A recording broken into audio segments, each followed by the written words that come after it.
the ASICS Metaspeed Sky Tokyo. The Metaspeed range has been ASICS' pinnacle racing product for the past few years, seen on the feet of runners ranging from amateur to elite.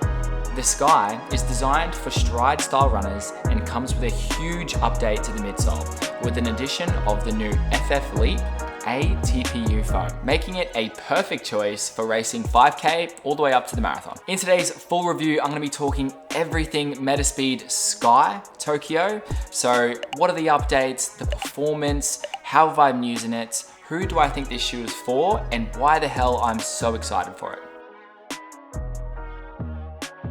As a disclaimer guys, ASICS, they were nice enough to send me this shoe for the purpose of content and review, but they won't have any influence on what I have to say in this video, nor will they see it before it is posted for you guys here on YouTube. I also want to add that you should take what I say with a pinch of salt. Everything that I say is my own opinion with my own experiences and my own foot.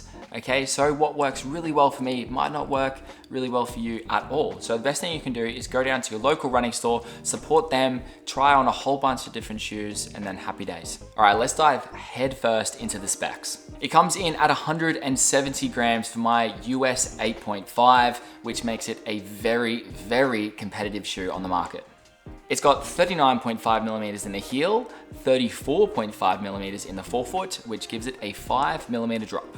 The price for this one has gone up, which to be honest, I'm not really that surprised about with the way things are going at the moment with all of the shoes in the market. It comes in at $380, which is $50 more than the Paris, which is kind of insane to be honest. Starting from the top, we have the ribbed laces, which are always just really, really nice. Bit of a dream to be honest. We've got a tongue that doesn't seem to be gusseted, but with the lockdown, it is really, really solid. I think it's just a mixture of having these nice rib laces, and it is a really thin tongue, so it kind of just molds and sits onto the top of your foot really quite nicely. It has what ASICS are calling their Motion Wrap 3.0 upper, which is an engineered woven material that feels really nice and breathable and quite forgiving on the toes and foot.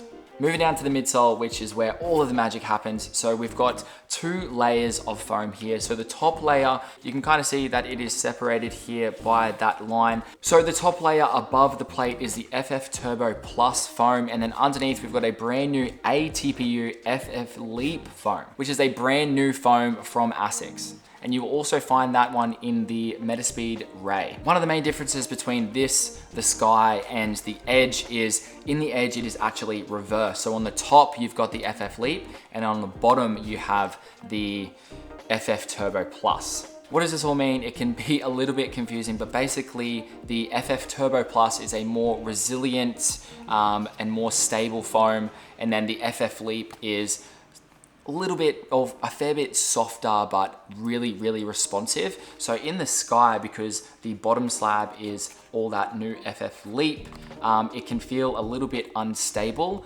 And then in the Edge, it can be a slightly more stable option and probably more suited for someone who is more of a heel striker rather than a forefoot strike, midfoot to forefoot striker runner who would probably work a little bit better with the Sky. I didn't know I could feel like that.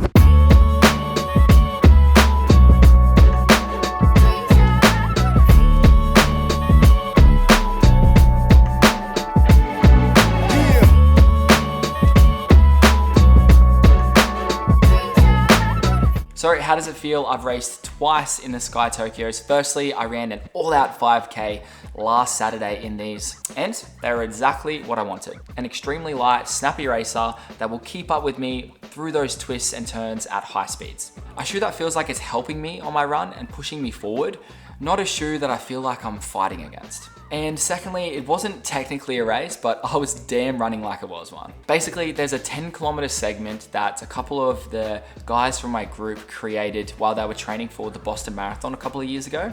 It's a very hilly 10K loop that pretty much becomes an all-out race whenever we do it, and it's very, very competitive. You can look it up on Strava. It's called the Boston Loop, and I think it has about 130 meters of elevation gain, which is not bad for a 10K, honestly.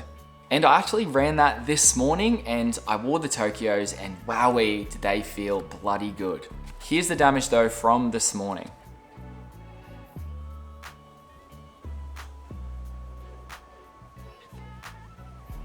As you can see, there's a fair bit of wear and tear on the inside of the midsole. That is mostly from my foot rolling in because the majority of the 10K loop was on the roads with a pretty strong camber, and unfortunately the FF leap in the heel, it is really, really soft. So my ankles that already tend to really overpronate, it was doing that pretty chronically while I was running. And these shoes, they honestly weren't helping that one bit. So if you struggle with overpronation a fair bit like myself, then maybe you would look more towards trying on the edge and seeing how the edge works for you and your foot. I think it may be a better fit for you with that bigger slab of FF Turbo Plus, which is just a more resilient foam at the bottom there. So it might help keep the ankle in check a little bit more than the Sky, I would say. The FF Leap foam is definitely squishy, but it is top tier. Once I got moving into my 5K paces, they felt incredibly responsive, and it feels like you were floating down the road. It takes the cake for the most responsive shoe I think that I've ever worn. I wore a different super shoe on Tuesday for my speed session, and I'm not sure if I was just feeling off that day or what, but I just really wasn't getting what I wanted out of the shoe at all, and it ended with me feeling like I had a shit run. But I think if I was wearing the Tokyos, then it may have been a different story. Honestly, they were non-comparable with performance. So how does it compare to the Paris? It feels a tad softer underfoot because of that FF Leap foam. And I would say it's got similar to slightly more energy return. The upper is a little more forgiving than the Paris, with a little bit more stretch, a little bit more room in the toes, and they've actually gone a little bit wider in the forefoot there. And it's just gonna add a little bit more stability and a little bit more comfort, I think, for me through the forefoot. Definitely a more stable ride through the forefoot.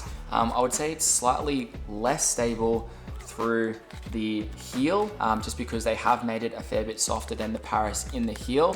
But if you are, like I said, running in the mid to the forefoot, then you're not really landing much on that heel. It honestly feels like a very smooth ride and actually is quite stable through the forefoot. The arch is a little nicer here on the Tokyo than it was on the Paris. My foot really hung over the edge as I would stand in it, especially as I was running and my foot was rolling in, but it doesn't seem to be as bad, and I was a little bit worried in the Paris about getting a blister in my arch there, but there was absolutely no problems when I've been wearing the Tokyo for the last couple of times that I have worn it. So that is a sign, and I think there is definitely an improvement there. But I think mostly the different comparison is going to be that more stability in the forefoot, and then slightly less stability in the heel. It looks to me like ASICS were making this shoe work for a bigger selection of runners. So I could see myself using this shoe for races anywhere from 3K, I'd say, up to the half marathon. I honestly don't think if I'm ready to wear this for the full marathon. I had the same thing to say about the Paris. I just didn't think that it would have the protection that I need in the later stage of the marathon, especially with how much my foot pronates in. I just think it would be detrimental to me as I get into the later stages of the marathon. And yeah, I said the same thing about the Paris, and unfortunately I think I'm getting the same vibe for the Tokyos, but I know this shoe works really well for a lot of people, and people run marathons in this all the time. So yeah, it is definitely my own personal preference, but I think that this shoe for me would work best at shorter distances all the way up to the half marathon. I definitely could see myself wearing this for a half, but yeah, I don't know if I'm really ready to wear this for the full marathon. So durability, don't let the rolling in and all the marks on the inside of the midsole fool you into thinking that this shoe isn't going to be very durable. This is clearly a me issue, and I don't think there will be a big percentage of runners out there that have the same problem as me, as you know, such a chronic pronation. But what I will have to keep an eye out for is splitting in the upper just above the foam here. I've had a problem with the Brooks Hyperion Elite PBs. The two pairs that I've had, both of them have split and torn through the upper here, just from the upper not really being able to support my foot as it collapses over the side of the foam. So that would be one of the main things that I'd be worried about smashing this shoe for, you know, big Ks. But I mean, I've only worn these 4 or 5 times and done about 50 Ks on them. So right now they look good, but I can't really speak for the durability too much, but otherwise I think the grip is gonna look really good. And yeah, I guess my other worry would be the foam here, because it is quite exposed, but I guess as long as the grip stays intact, then yeah, I think you'd be happy to get, you know, geez, it's hard to say, maybe at least 400 Ks out of these. It's not very often that I wear a super shoe for much more than that anyway, so if I can get to 400 Ks in these, I think I'd be pretty happy. If you're a person who wants a top tier, incredibly light racer and you're a fan of the Paris, then this is the shoe for you. If you're a heel striker that needs a stable racer, or you tend to do more of a shuffle rather than a stride, then this may not be the shoe for you. So in conclusion, this is a bloody exciting shoe and it's kickstarted a burning passion in me to run faster again. I'll be running plenty of shorter races over the next coming months, and the Sky Tokyo is at the top of my list by a long shot. So did you cop a pair of the new Metaspeed Sky Tokyos? Are they better than the Paris? Do you like them? Let me know in the comments, guys. But that is going to conclude my full review of the ASICS Metaspeed Sky Tokyos. If you enjoyed this video, guys, make sure you give it a like, subscribe, and share it with your running buddies or anybody that you think would enjoy this review. Thank you so much for watching, guys, and I'll see you in the next one. Peace.